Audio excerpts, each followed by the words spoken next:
about narratives of movements of the people and events of the past, but it is also about of the movement of you and me right now. Ganda, kapatid. Tayo pala ang star dito, actor and actress sa Biblia. It's about Christ and His work of redemption that is about to close with us. Ang ganda, kapatid. Ulitin ko.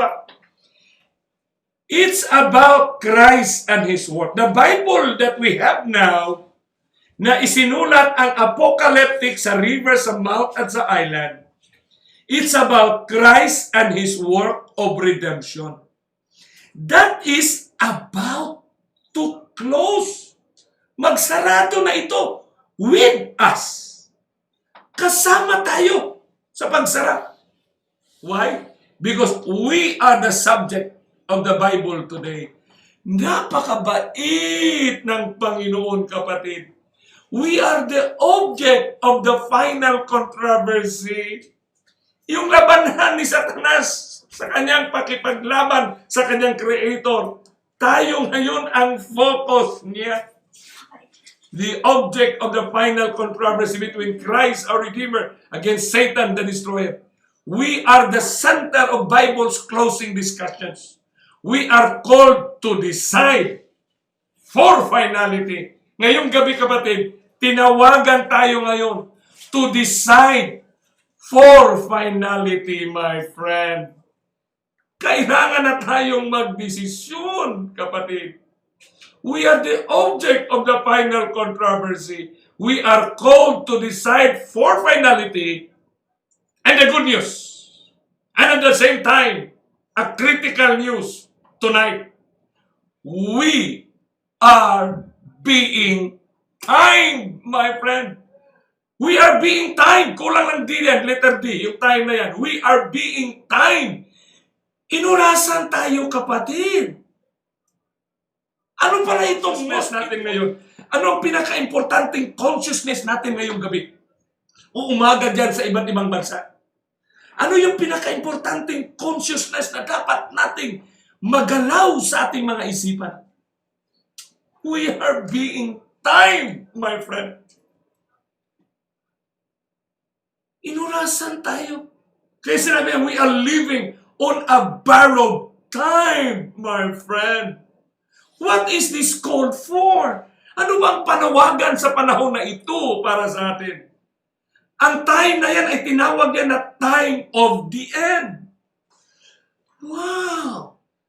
Naisulat ba sa Bible? Of course! Nandyan yan sa river, sa mount, at sa island. Time of the end.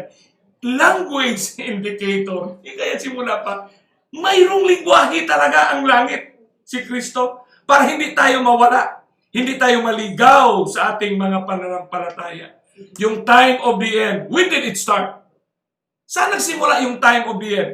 So, pag sinabi natin time of the end, alam natin sa history at pag-aaral ng Biblia na mayroong prophecy na 1,260, mayroong prophecy na time na tinatawag 2,300 days, then shall the sanctuary be cleansed. So alam natin na it starts in a time na nandoon, kapatid, ang maraming mga pangyayari. Yung tinatawag niya the Age of Enlightenment. Bakit kaya tinawag itong Age of Enlightenment yung 1800, ang tawag 19th century?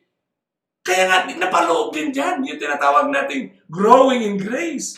Knowledge shall increase. Kasi nagsimula ang time of the end, 1798, 1844, 1863. So crucial yan na year sa tinatawag nating biblical prophetic time.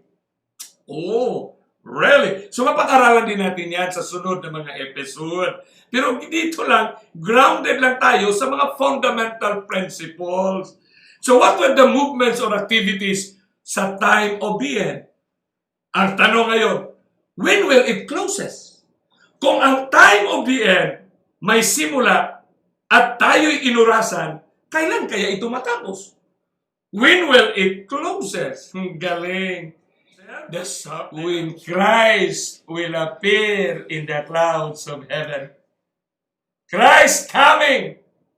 terminates the provision of humanity, terminates the great controversy, terminates the story of redemption, my friend.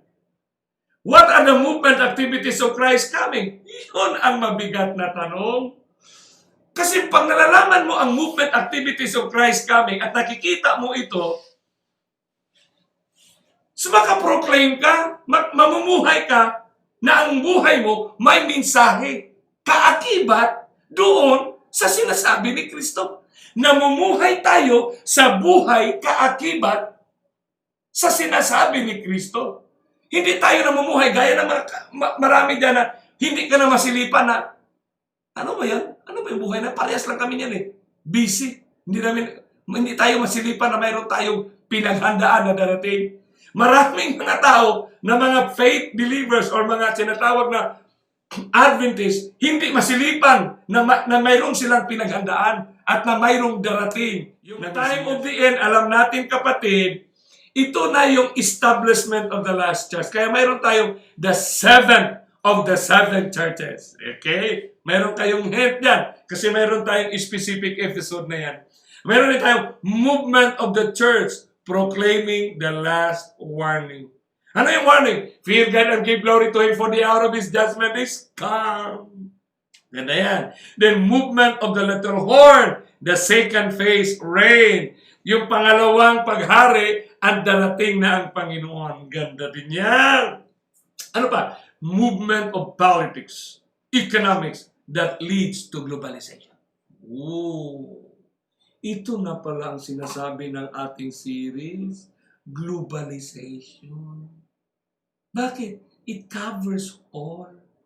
It affects us. It will move us.